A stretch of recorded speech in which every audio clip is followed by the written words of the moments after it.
달빛 아래 사연 한수 채널 구독자 여러분, 오늘도 시청해주셔서 감사합니다. 행복하고 즐거운 시간 되시길 바라며 오늘의 사연 시작하겠습니다. 차가운 이슬이 내린 강원도 최전방 부대, 새벽 5시를 알리는 기상 나팔이 울려 퍼집니다. 초겨울 날씨에 몸을 웅크리며 일어난 정하윤은 침대에서 벌떡 일어났죠. 훈련소를 졸업하고 자대 배치 첫날, 하윤의 마음은 복잡했습니다. 어제 저녁 아버지와 통화했던 내용이 계속 머릿속을 맴돌았어요. 아버지, 제가 투스타 장군의 아들이란 걸 아무도 모르게 해주세요. 저는 그냥 평범한 병사로 군 생활을 하고 싶습니다. 수화기 너머로 잠시 침묵이 흘렀고 아버지의 무거운 목소리가 들려왔습니다. 알았다. 너의 의지를 존중한다. 하지만 군대는 생각보다 험한 곳이다. 정말 괜찮겠니? 하윤은 자신 있게 대답했죠. 네, 제 힘으로 이겨내고 싶어요.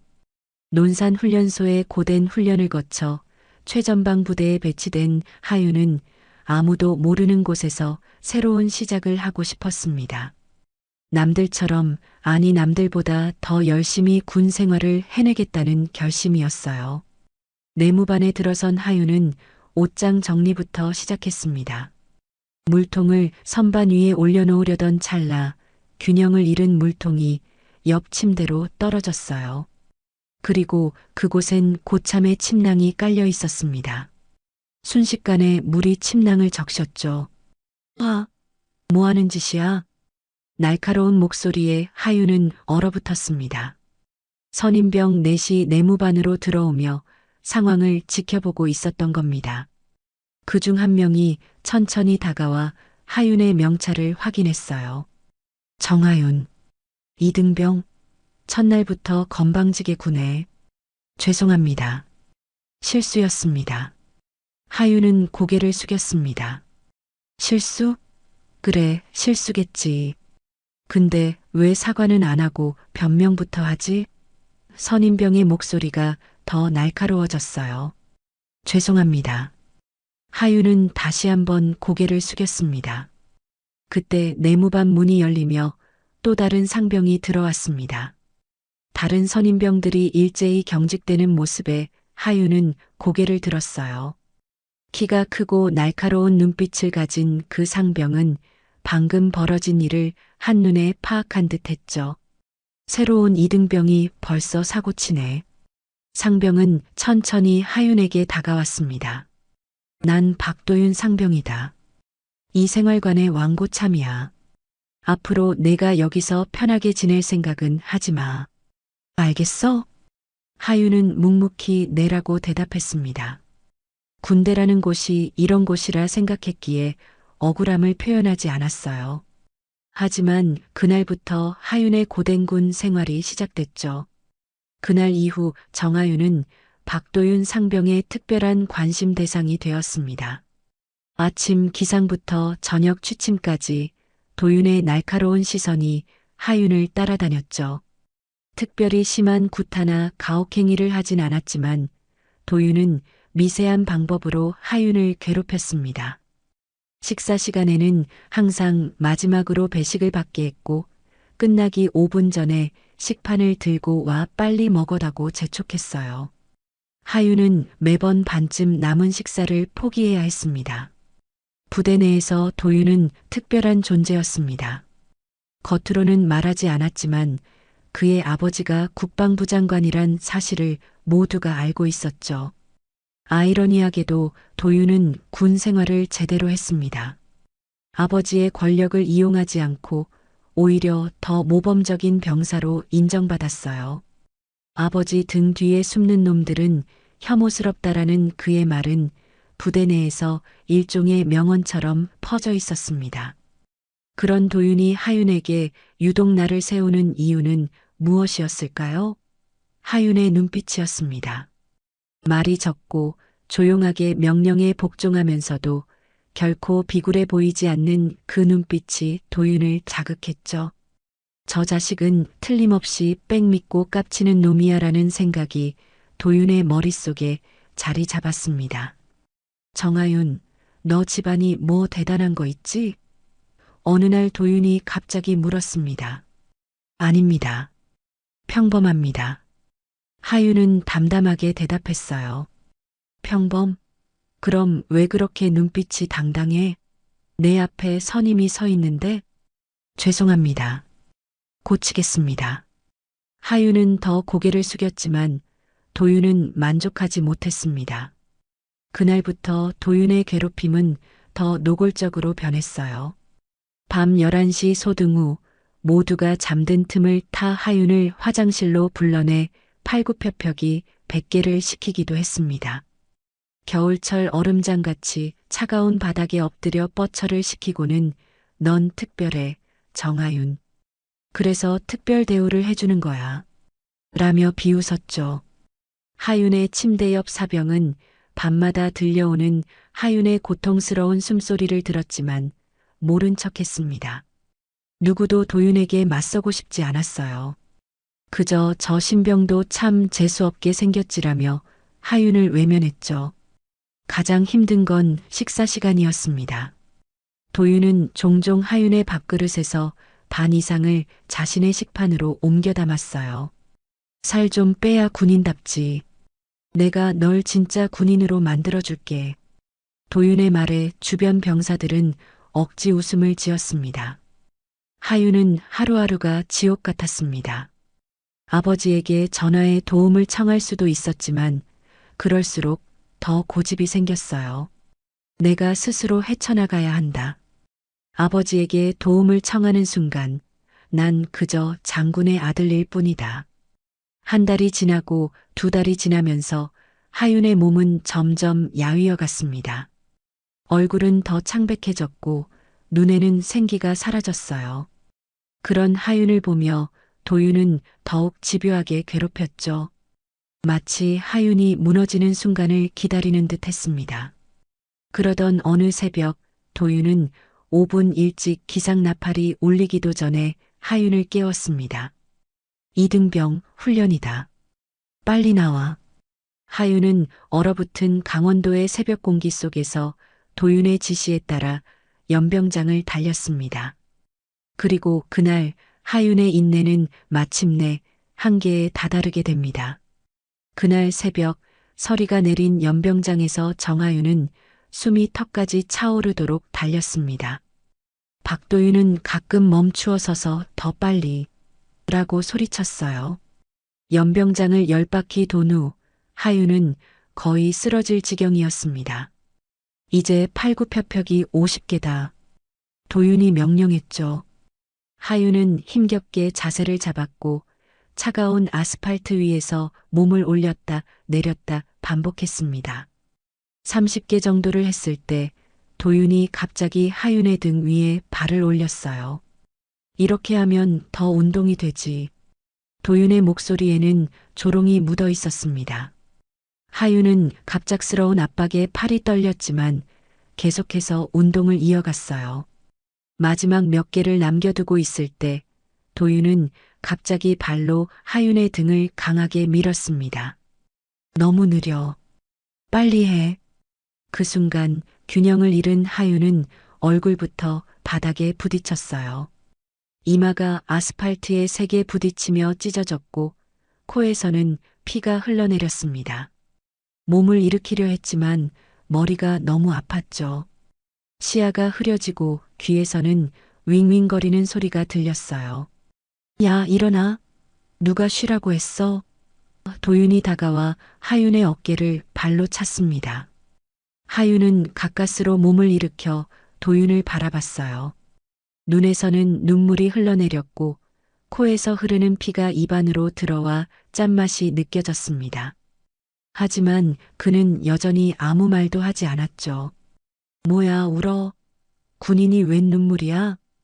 도윤은 비웃으며 하윤의 땀에 젖은 얼굴을 손가락으로 가리켰습니다. 여기는 군대야. 너같이 약한 놈들은 살아남지 못해. 그 순간 멀리서 기상나팔이 울렸습니다. 시간이 되어 다른 병사들도 깨어날 시간이었죠. 도윤은 마지막으로 하윤을 내려다보며 말했어요. 얼른 씻고 와. 그 꼴로 아침 점호에 서지 마. 하윤은 천천히 일어나 화장실로 향했습니다. 거울에 비친 자신의 모습은 처참했어요. 이마는 찢어져 피가 흘렀고 코와 입에도 피가 묻어 있었습니다. 소리 없이 울면서 하윤은 차가운 물로 얼굴을 씻었어요. 그날 저녁 내무반에서는 하윤의 부상에 대한 소문이 퍼졌습니다. 일부 병사들은 도윤이 너무 심했다고 수군거렸지만 대부분은 신병이 뭘 잘못했길래 그렇게 된 거지? 라며 하윤을 탓했죠. 소등 후 모두가 잠든 시간에 하윤은 베개에 얼굴을 묻고 조용히 흐느꼈습니다. 이제는 더 이상 참을 수 없었어요. 아무도 모르게 침대에서 일어나 화장실로 향했습니다. 화장실 구석에서 하윤은 비상 연락망으로 저장해둔 아버지의 번호로 전화를 걸었어요. 전화벨이 3번 울리고 아버지의 목소리가 들렸습니다. 하윤아, 무슨 일이니? 이 시간에. 아버지. 하윤의 목소리는 떨렸습니다. 죄송합니다. 저 많이 힘들어요. 하윤은 참았던 모든 일들을 아버지에게 털어놓았어요. 도윤의 괴롭힘, 오늘 아침에 있었던 일, 그리고 자신이 얼마나 외롭고 힘든지에 대해서요. 아버지는 아무 말 없이 하윤의 이야기를 들었습니다. 이제 괜찮다, 하윤아. 아버지의 목소리는 무겁지만 단단했어요. 아버지가 해결할게. 넌 그저 조금만 더 견뎌줘. 아무에게도 이 전화에 대해 말하지 마. 전화를 끊고 화장실을 나오는 하윤의 마음은 복잡했습니다. 아버지에게 도움을 청한 것이 자신의 의지를 포기한 것 같아 자책감이 들었지만 한편으로는 큰 짐을 내려놓은 듯 마음이 가벼워졌어요. 하윤은 알지 못했습니다. 내일 아침 부대에 폭풍이 몰아칠 것이란 사실을요. 다음 날 아침 평소와 같이 기상 나팔이 울렸습니다. 정하윤은 어젯밤의 전화가 마치 꿈만 같았어요. 여전히 이마에 상처가 아프긴 했지만 마음은 한결 가벼워진 채로 아침 점호를 위해 일어났습니다. 점호가 끝나고 아침 식사를 하던 중 갑자기 부대 전체에 비상소집 명령이 내려졌어요. 병사들은 서둘러 식사를 마치고 연병장으로 집합했습니다. 하윤도 다른 병사들과 함께 뛰어나갔죠. 뭐지? 오늘 훈련 계획이 없었는데. 병사들이 수군거렸습니다. 그때 정문 쪽에서 검은색 승용차 한 대가 들어오는 것이 보였어요. 그 뒤로 군용 지프차 2대가 따라왔습니다. 앞차에서 내린 사람을 본 간부들이 벌떡 일어나 경례를 했죠. 사단장님이십니다. 그 말에 모든 병사들이 긴장했습니다. 투스타 장군인 사단장이 직접 부대에 방문하는 일은 거의 없었거든요. 더구나 예고 없이 찾아온 것은 더욱 이례적이었죠. 사단장은 부대장과 간단히 이야기를 나눈 후 병사들을 향해 걸어왔습니다. 하윤은 몸을 굳혔어요. 아버지였습니다. 어제 전화 통화 후 아버지가 직접 올 것이라고는 생각도 못했습니다. 여러분, 안녕하십니까? 사단장은 병사들을 향해 인사했습니다. 오늘 특별한 이유로 이 부대를 방문했습니다. 어젯밤 병영 내 가혹행위에 대한 제보가 있었기 때문이죠. 병사들 사이에서 술렁임이 일었어요. 모두가 서로를 쳐다보며 누구를 말하는 건지 궁금해했습니다. 박도윤 상병은 앞으로 나오세요. 도윤은 당황한 기색 없이 앞으로 나왔습니다. 그의 표정은 여전히 담담했어요. 네, 사단장님. 어제 아침 당신이 정하윤 이등병에게 가혹행위를 했다는 증언이 있습니다. 사실입니까? 도윤은 잠시 침묵했다가 대답했습니다. 훈련이었습니다, 사단장님. 코피가 날 정도로 밀친 것도 훈련입니까? 사단장의 목소리가 차가워졌어요. 도윤은 여전히 흔들림 없이 대답했습니다. 실수였습니다.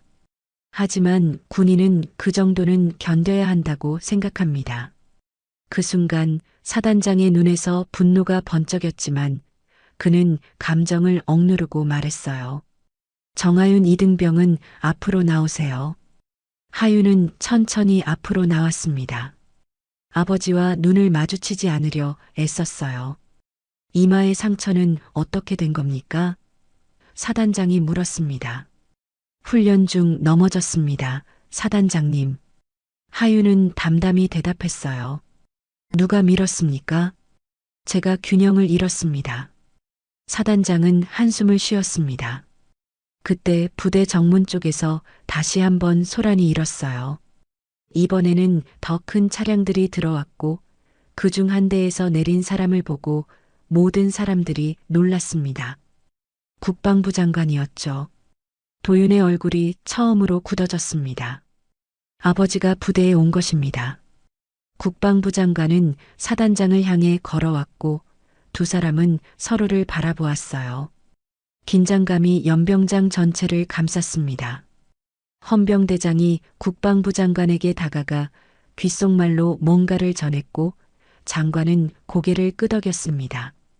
부대장님, 회의실을 사용할 수 있겠습니까?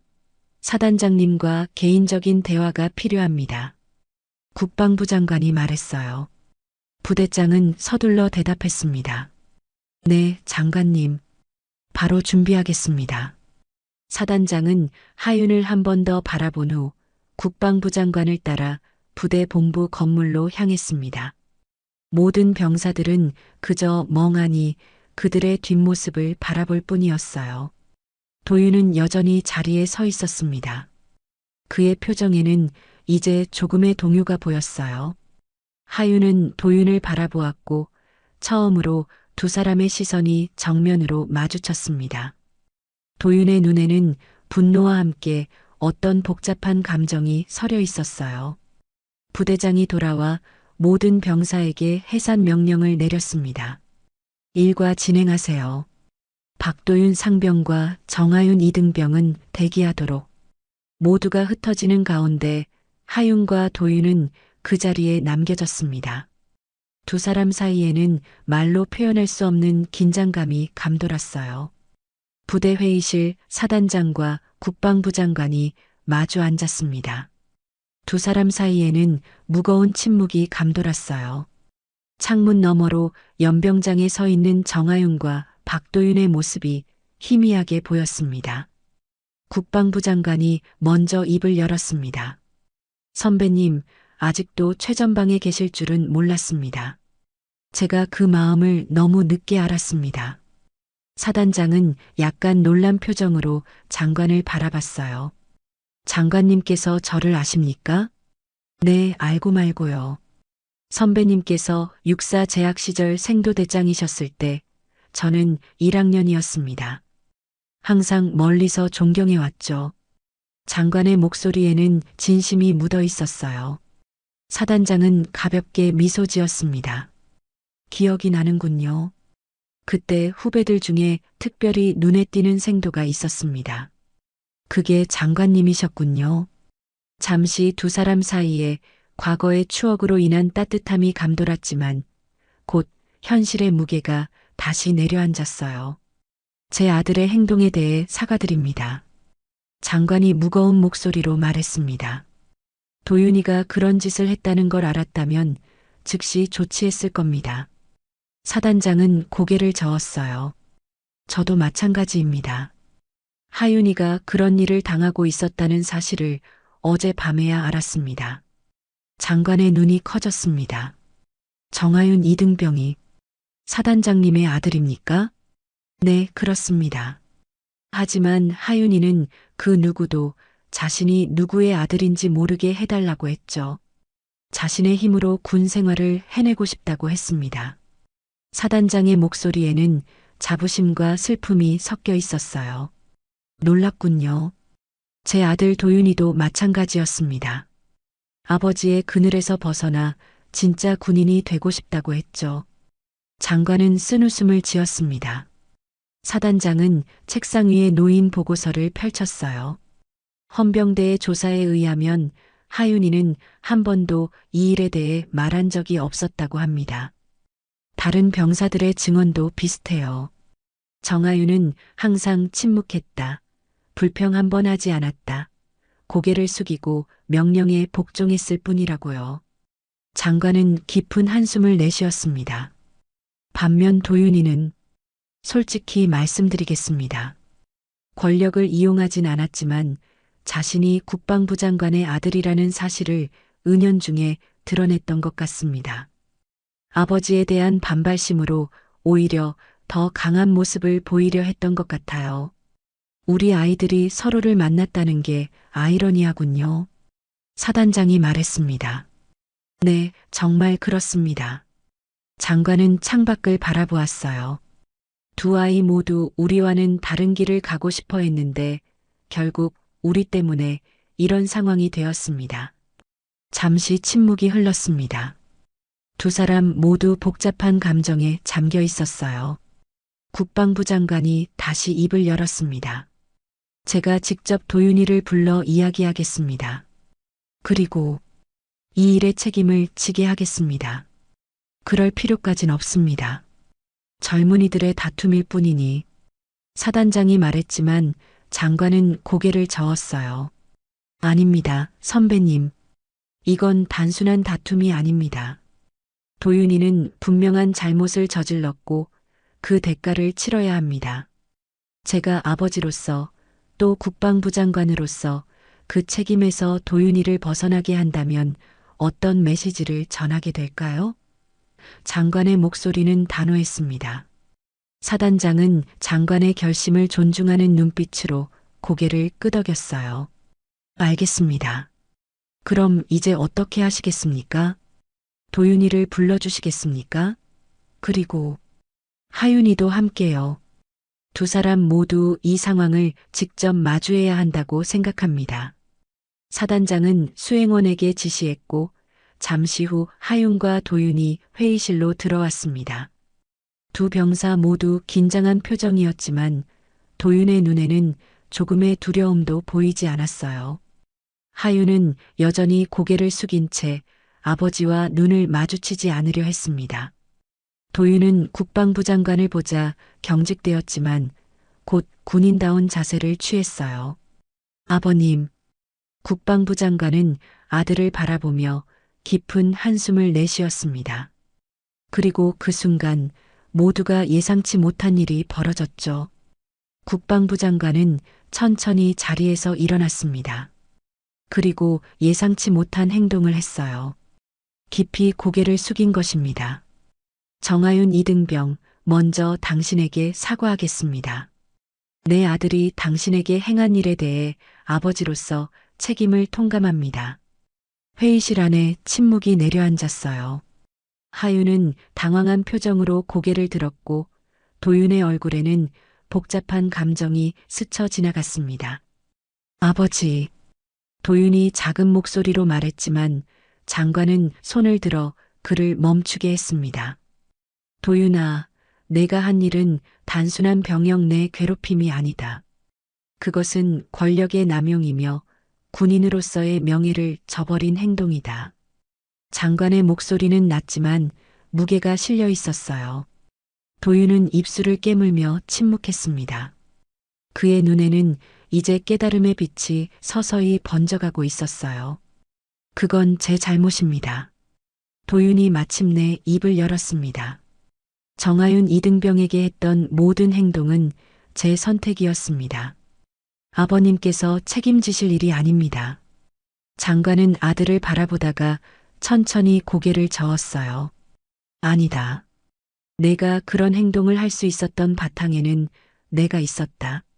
내가 누구의 아들인지를 이용할 수 있다는 생각, 그것이 가능하다는 인식 자체가 문제였다. 그리고 그건 내 책임이기도 하다. 장관은 사단장을 향해 다시 한번 고개를 숙였습니다. 선배님, 제 아들의 행동에 대해 공식적인 처벌을 요청합니다. 규정에 따라 처리해 주십시오. 사단장은 깊은 생각에 잠긴 표정이었습니다. 장관님, 군법에 따르면 이런 사안은 영창 처분이 가능합니다만 영창 처분을 내려주십시오. 장관이 단호하게 말했어요. 하윤이 놀라서 입을 열었습니다. 그건 너무 심한 처벌입니다. 저는 그저 아니 하윤 이등병. 도윤이 그를 가로막았어요. 장관님 말씀이 맞습니다. 제가 한 일에는 합당한 대가가 따라야 합니다. 도윤은 하윤을 바라보며 처음으로 진심 어린 표정을 지었습니다. 내가 너에게 한 일들은 사과로 용서받을 수 있는 일이 아니야. 그리고 이제야 알겠다. 내가 왜 그렇게 군 생활을 했는지. 장관은 잠시 아들을 바라보다가 주머니에서 전화기를 꺼냈습니다. 헌병대장에게 직접 지시하겠습니다.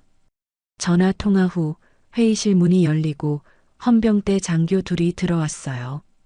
장관은 그들에게 고개를 끄덕였고 헌병들은 도윤에게 다가갔습니다. 박도윤 상병, 병영 내 가혹행위로 인한 영창 처분을 집행하겠습니다. 따라오십시오. 도윤은 긴장한 표정이었지만 담담하게 고개를 끄덕였어요. 그는 국방부 장관에게 경례를 했고 아버지는 아들의 경례를 받아주었습니다. 헌병들이 도윤을 데리고 나가려 할 때 도윤이 잠시 걸음을 멈추고 하윤을 향해 돌아섰어요. 정하윤, 미안하다. 내가 어떤 사람인지 제대로 보지 못했어. 하윤은 어떻게 반응해야 할지 몰라 그저 고개를 끄덕였습니다. 도윤은 헌병들과 함께 회의실을 나갔어요. 문이 닫히고 장관은 깊은 한숨을 내쉬었습니다. 사단장님, 이런 상황을 만들어 정말 죄송합니다. 아닙니다, 장관님. 오히려 저희 하윤이가 고통받는 동안 아무것도 몰랐던 제가 더 부끄럽습니다. 사단장은 하윤을 바라보았어요. 하윤아, 이제 어떻게 하고 싶니? 다른 부대로 전출을 원한다면. 하윤은 잠시 생각하다가 고개를 저었습니다. 아버지, 저는 여기 남겠습니다. 확실하니? 이 부대에서 널 괴롭힌 기억을. 네, 확실합니다. 하윤의 목소리에는 처음으로 단단함이 묻어났어요. 제가 처음부터 원했던 것은 스스로 헤쳐나가는 것이었습니다. 도망치는 것이 아니라요. 국방부 장관은 감탄의 눈빛으로 하윤을 바라보았습니다. 정말 훌륭한 마음가짐이군요, 이등병. 존경합니다. 사단장의 눈에는 자랑스러움이 가득했어요. 알겠다. 내 뜻을 존중하마. 회의가 끝나고 하윤은 부대로 돌아갔습니다. 그날 저녁 내무반의 분위기는 완전히 달라져 있었어요. 모든 병사들이 하윤을 다르게 바라보기 시작했습니다. 그리고 하윤도 무언가가 변했음을 느꼈죠. 더 이상 고개를 숙이지 않고 자신 있게 걸을 수 있게 되었어요. 다음 날 아침 정하윤은 평소와 다른 기분으로 눈을 떴습니다. 더 이상 새벽 기상 나팔을 두려워하지 않았어요. 내무반도 조금 달라졌습니다. 병사들이 하윤을 보는 눈빛이 변했죠. 전날의 사건은 부대 전체에 큰 파장을 일으켰고 모두가 하윤이 사단장의 아들이란 사실을 알게 되었습니다. 아침 점호를 위해 모인 자리에서 소대장이 말했어요. 어제 있었던 일에 대해 모두가 알고 있을 겁니다. 앞으로 우리 부대에서는 그 어떤 형태의 가혹행위도 용납하지 않겠습니다. 계급이 아닌 서로에 대한 존중으로 부대를 이끌어 나갈 것입니다. 하윤은 묵묵히 그 말을 들었습니다. 자신이 사단장의 아들이라는 사실이 밝혀진 것에 대한 복잡한 감정이 있었지만 한편으로는 이제야 진정한 군 생활을 시작할 수 있다는 안도감도 들었어요. 점심시간 처음으로 선임병들이 하윤에게 먼저 말을 걸었습니다. 정하윤, 이리 와서 같이 먹자. 하윤은 조심스럽게 그들의 테이블로 향했어요. 선임병 중 한 명이 웃으며 말했습니다. 이제 우리가 너한테 잘해야 하는 거 아냐? 하윤은 고개를 저었어요.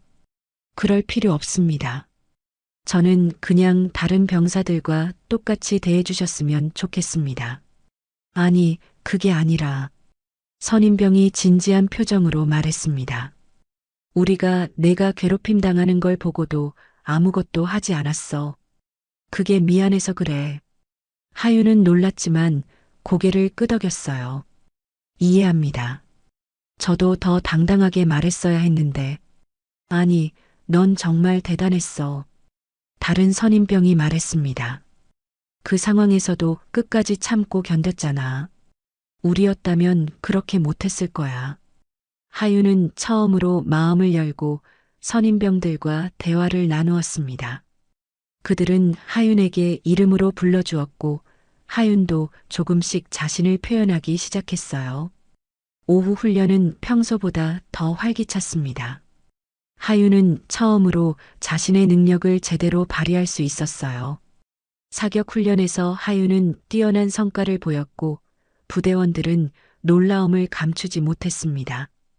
어디서 그렇게 잘 쏘는 법을 배웠어? 소대장이 물었습니다. 하윤은 조금 머뭇거리다 대답했어요. 어렸을 때부터 아버지와 함께 사격장에 자주 갔습니다. 소대장은 고개를 끄덕였습니다. 역시 군인의 아들이구나. 하윤은 이제 아버지의 아들이라는 사실을 숨기지 않았어요. 하지만 여전히 특별 대우를 받기 싫어했습니다. 그는 항상 먼저 나서서 힘든 일을 자원했고 후임병들을 도왔어요. 일주일이 지나고 부대는 서서히 안정을 찾아갔습니다. 헌병대도 철수했고 평소처럼 훈련과 일과가 진행되었죠. 하윤은 조금씩 자신의 자리를 찾아가고 있었습니다. 어느 날 저녁 하윤이 내무반 청소를 하고 있을 때 소대장이 그를 불렀어요. 정하윤, 면회 왔다. 면회실에 들어선 하윤은 아버지를 보고 놀랐습니다. 사단장은 군복이 아닌 평상복 차림이었어요. 아버지. 하윤아, 그냥 아버지로서 왔다. 사단장은 따뜻한 미소를 지었습니다. 잘 지내고 있니? 하윤은 고개를 끄덕였어요. 네, 이제 정말 군인이 된 것 같습니다. 내가 자랑스럽구나. 아버지는 하윤의 어깨를 두드렸습니다. 처음부터 이렇게 되길 바랐니? 하윤은 잠시 생각하다 대답했어요. 아니요. 하지만 이렇게 되어서 다행입니다. 이제는 숨기는 것 없이 진짜 제 모습으로 군 생활을 할 수 있으니까요. 사단장은 깊이 고개를 끄덕였습니다. 그래, 그게 중요한 거야. 계급장이 아니라 사람 자체를 보는 거지. 면회를 마친 후 하윤은 더욱 가벼운 발걸음으로 내무반으로 돌아왔습니다. 그의 표정이 밝아진 것을 본 선임병이 물었어요. 좋은 일 있었어? 하윤은 웃으며 대답했습니다. 네, 아버지를 만났습니다. 사단장님을? 아니요, 그냥 아버지를요. 그날 밤 하윤은 오랜만에 편안한 마음으로 잠들 수 있었습니다. 더 이상 고개를 숙이지 않고 자신의 목소리를 내는 법을 배웠어요. 그것이 진정한 군인의 시작이라고 느꼈습니다. 시간은 강물처럼 흘러 정하윤의 저녁일이 한 달 앞으로 다가왔습니다. 1년이 넘는 시간 동안 하윤은 진정한 군인으로 성장했어요. 더 이상 사단장의 아들이란 꼬리표보다는 정하윤 병장으로 부대원들에게 인정받게 되었습니다. 후임병들은 하윤을 존경했고 동기들은 믿음직한 동료로 여겼죠. 어느 날 오후 우편물 담당 병사가 하윤에게 편지 한 통을 건넸습니다. 정하윤 병장님, 편지 왔습니다. 하윤은 의아한 표정으로 편지를 받았어요. 발신인은 적혀 있지 않았고 군부대 소인이 찍혀 있었습니다. 저녁 점호가 끝나고 내무반에서 하윤은 조심스럽게 편지를 열었어요. 편지지를 펼치자 단정한 글씨체로 쓰여진 내용이 눈에 들어왔습니다. 정하윤에게 이 편지가 너에게 도착했을 때 나는 이미 전역했을 것이다. 먼저 사과의 말을 전하고 싶다. 내가 너에게 한 행동들은 용서받을 수 없는 일이었다. 영창에서 보낸 시간 동안 많은 생각을 했다. 왜 그렇게 행동했는지, 무엇이 나를 그렇게 만들었는지. 처음에는 내가 미웠다. 내가 누군가의 아들이라는 걸 숨기고, 능력을 감추고, 약한 척하는 것 같아서. 하지만 이제 알게 되었다. 너는 진짜 군인이었고, 나는 그걸 몰라봤다. 너는 계급장이 아닌 진짜 자신의 힘으로 인정받고 싶었던 거였지. 사실 나도 비슷한 마음이었다. 국방부 장관의 아들이란 꼬리표가 싫어서 그걸 지우려고 오히려 더 세게 굴었던 것 같다. 어쩌면 내가 내 모습을 비춰주는 거울 같아서 더 괴롭혔는지도 모르겠다. 아버지가 직접 나를 처벌했을 때 처음으로 아버지가 자랑스러웠다. 권력을 이용하지 않고 원칙을 지키는 모습에서 진짜 지도자의 모습을 봤다. 그리고 내 아버지도 마찬가지였다. 아들의 부탁을 존중해 끝까지 지켜봐 주신 모습이. 내가 다시 입대한다면 너 같은 후임을 진심으로 지켜줬을 거다. 내 아버지와 내 아버지처럼 말이다. 잘 지내라, 정하윤. 언젠가 군복이 아닌 사복을 입고 다시 만날 수 있기를 바란다. 박도윤 올림. 하윤은 편지를 읽고 한동안 아무 말도 할 수 없었습니다. 가슴 한켠이 따뜻해지는 느낌이 들었어요. 그는 조용히 편지를 접어 군복 주머니에 넣었습니다. 다음 날 아침 하윤은 부대장에게 특별한 요청을 했어요. 저녁 전날 최전방 관측소 오피에서 마지막 근무를 서고 싶습니다. 부대장은 잠시 생각하더니 고개를 끄덕였습니다. 좋다. 허락하마. 한 달 후 하윤의 저녁일 전날 밤이 왔습니다. 하윤은 최전방 관측소로 향했어요. 밤하늘에는 별들이 총총히 빛나고 있었고 저 너머로는 북한 땅이 어둠 속에 묻혀 있었습니다. 하윤은 망원경을 통해 경계 근무를 서며 지난 시간들을 떠올렸어요. 처음 부대에 왔을 때의 두려움, 도윤의 괴롭힘, 아버지에게 도움을 청했던 밤, 그리고 모든 것이 바뀌었던 날. 그 모든 순간들이 하윤을 더 강하게 만들었습니다. 동이 트기 시작할 무렵 하윤은 주머니에서 도윤의 편지를 꺼내 다시 한번 읽었어요. 그리고 편지를 가슴에 품은 채 출근하는 해를 향해 경례를 올렸습니다. 정하윤 병장, 임무 완수했습니다. 그날 오후 하윤은 저녁 신고를 마쳤습니다. 부대 정문을 나서기 전 마지막으로 돌아보며 경례를 했어요. 이제 군복은 벗었지만 그의 마음속에는 계급장 없는 진짜 군인의 정신이 남아 있었습니다. 집으로 가는 버스 안에서 하윤은 아버지에게 전화를 걸었어요. 아버지, 저 이제 전역했습니다. 축하한다, 아들. 어떤 기분이니? 하윤은 잠시 창밖을 바라보다 대답했습니다. 자랑스럽습니다. 제가 진짜 군인이었다는 생각이 들어요. 그래, 너는 계급장이 아닌 진짜 군인이었다. 아버지는 항상 내가 자랑스럽단다. 전화를 끊고 하윤은 미소 지었습니다. 버스가 도시로 향하는 동안 그는 창밖으로 펼쳐지는 풍경을 바라보았어요. 어디선가 군복을 입은 젊은이들이 행군하는 모습이 보였고 하윤은 경의를 담아 그들을 바라봤습니다.